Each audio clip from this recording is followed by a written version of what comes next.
On June 7, 2014, approximately 130 people, some from as far away as New Hampshire, gathered at an old pioneer cemetery in Northern California to honor one of the most important yet little-known figures in early California history, William Brown Ide. Not only was he the commander-in-chief of the 1846 Bear Flag Revolt and first and only president of the California Republic, but after nearly 150 years of controversy over the matter, we now have proof that he and his family were the first members of the Church of Jesus Christ of Latter-day Saints to enter what would later become the state of California.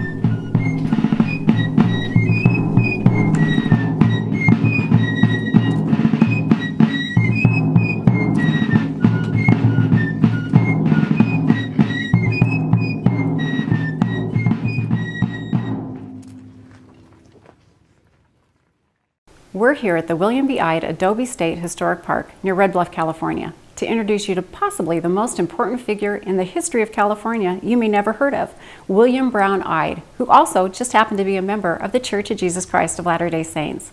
Although there is no known image of William, we believe this unlabeled photograph was found in an album of an Ide descendant, and because it bears a family resemblance to a brother Simeon, many believe it to be the man himself. Although no one's been able to locate a baptismal certificate for Ide or any of his family members, his name keeps popping up in early church history. For example, in the history of the church, a brother Ide is mentioned as assisting some of the saints in their move from Kirtland, Ohio to Missouri. Ide is also mentioned in the journal of church member John Murdoch at this same time. Although his name is misspelled as Idle, William is listed as representing Sangamon County, Illinois at the May 17, 1844 Nauvoo Convention, where Joseph Smith was nominated as the Reform Party candidate for the presidency of the United States. But even this is not absolute proof of Ide's church membership, as many of the delegates were non-members. The Smoking Gun is an unsigned letter, apparently written to Brigham Young in 1844. By looking carefully at the contents of the letter and cross-referencing it to the autobiography of James Horace Nelson, church archivist Michael N. Landon was able to positively identify the author of the letter as William B. Ide. The only reference we have to his baptism was in his own letter, and we confirmed it with his cousin David Nelson, who did the baptism. So, without a doubt, we know that he was a baptized member of the church. Not only was Ide a member, but he was called on a mission to his home state of Vermont to campaign for Joseph Smith. But before he could embark on his mission, Joseph and his brother Hiram were killed in Carthage, Illinois, June 27, 1844. Following the martyrdom, the grieving saints began preparation to leave Nauvoo. William B. Ide and his family were among the first to leave, heading at first for Oregon and then diverting to California. The Grigsby Ide wagon train, the first to pass over the Sierras with their wagons intact, arrived at Sutter's Fort on October 25, 1845. Shortly after, Ide would find himself thrust into history. Is building his cabin, and then comes word that the Mexican government, under the head of Castro in Monterrey, now is going to null and void all agreements and kick out all Americans. Well, Ide could not leave. He was trying to get enough flour together. They were hiding what flour they had left from the Indians. And he could not leave. He did not have the animals. He did not have the manpower. He had not recovered from coming out here. Same with the other Americans that were here. So this was unsatisfactory, and this caused a revolt. Well, what happened next is somewhat obscured by conflicting reports. But a group of about 30 American settlers, Ide included, rode to Sonoma and captured the Mexican garrison. When the initial leaders of the group succumbed to General Vallejos's brandy, the teetotaler Ide found himself with glory thrust upon him as he was placed in charge by the other men. He then stayed up all night, penning and then copying his Proclamation of Independence from Mexican rule. The commander-in-chief of the troops assembled at the fortress of Sonoma gives his inviolable pledge to all persons in California not found under arms, that they shall not be disturbed in their persons, their property, or social relations. He also solemnly declares his object to invite all peaceable and good citizens of California who are friendly to the maintenance of good order and equal rights to assist us in establishing and perpetuating a Republican government which shall secure to all civil and religious liberty, which shall detect and punish crime, which shall encourage industry, virtue, and literature. He further declares that he relies upon the rectitude of our intentions, the favor of heaven, and the bravery of those who are bound to and associated with him, by the principle of self-preservation, by the love of truth, and by the hatred of tyranny for his hopes of success. He further declares he believes that a government, to be prosperous and happifying in its tendency, must originate with its people who are friendly to its existence, that its citizens are its guardians, its officers are its servants, and its glory their reward. Well, after this short-lived little country, Ide was the president of the California Republic. It was a country. He was the commander-in-chief of its army. And upon the sailing ships of the U.S. Navy coming in, he graciously and quickly hands over the bear flag and raises the American flag.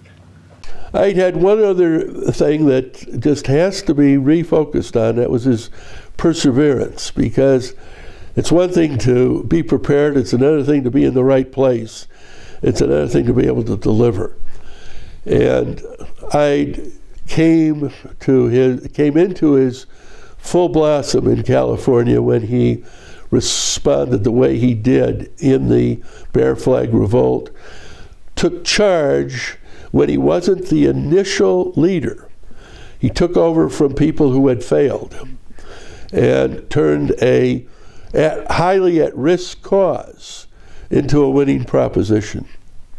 And that's how I like to view Ide. He turned a loser into a winner. The impetus for the gathering at the Monroeville Pioneer Cemetery was to dedicate the new gravestones that were created through the efforts of Ide Adobe State Park docent David Freeman. Ide moved around, his grave marker moved around. So Ide's wandering to this day. The headstones were made by a fellow in Paradise out of the goodness of his heart. He did what he did on the gravestones to the best of his knowledge. Inside our marble headstone is his headstone, the one that the fellow from Paradise built. It says governor on it. Ide wasn't a governor, he was the president, he was the commander-in-chief. He could be considered a governor, but he was not, that was not his title. I was giving a PowerPoint presentation. Somehow this has to come to me a little bit. And I noticed that it said governor. I did not think that was proper. That put a burr under my saddle. And over the years, I have slowly plugged along. The Calusi Historical Society, they donated the stone. Native Sons of the Golden West donated the cutting. Pioneer Heritage donated the material. It is still a rather humble gravesite. His sons and daughter have much more elaborate headstones in Red Bluff. But Ide at least has something a little more fitting. It denotes and recognizes him. Organized by members of the Chico-Redding Area LDS Public Affairs Council, the William B. Ide Day celebration attracted numerous dignitaries, including State Senator Jim Nilsen, who presented Mr. Freeman with a framed Senate resolution designating June 7, 2014 as William Brown Ide Day.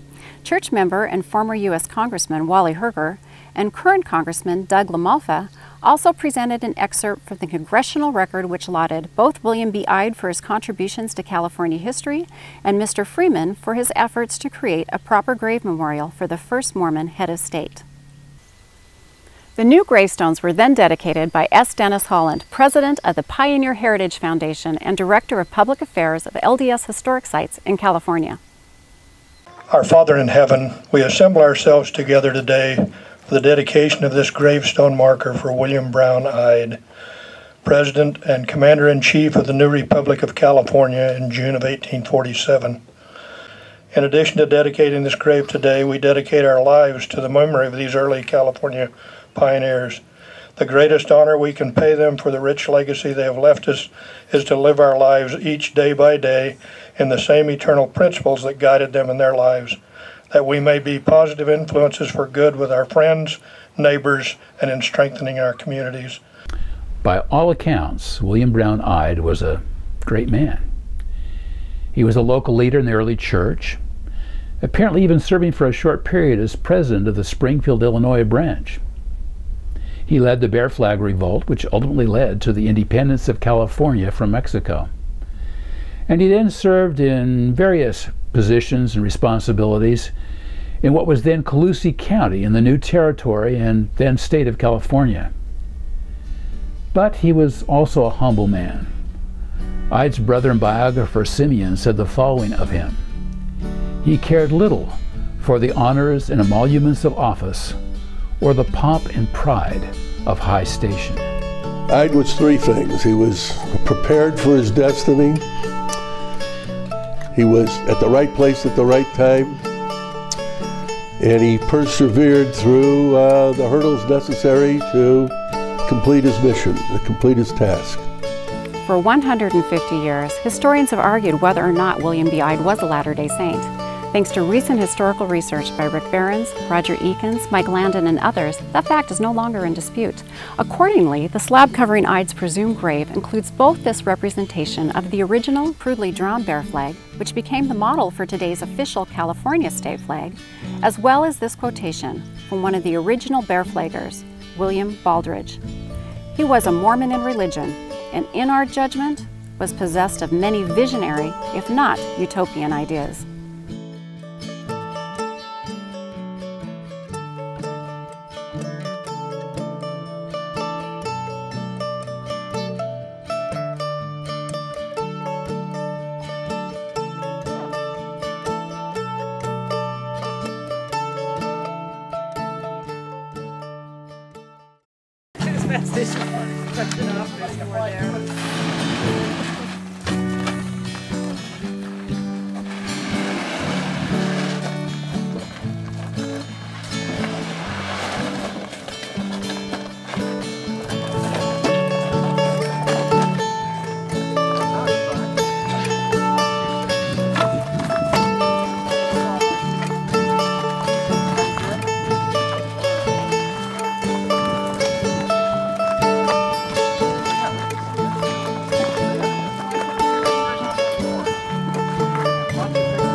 Just go ouch, and we'll try to get it off you as soon as we can. We'll call for assistance. You just press on it? Yeah, squeeze. Is the end cut off? Squeeze hard, come on. Has it got foil? Well, they made him an offer they couldn't refuse. Somebody else needs to over here. You want a pull stick? Can we just first we're going to try and just levitate it up. Let's just lift it up a half inch.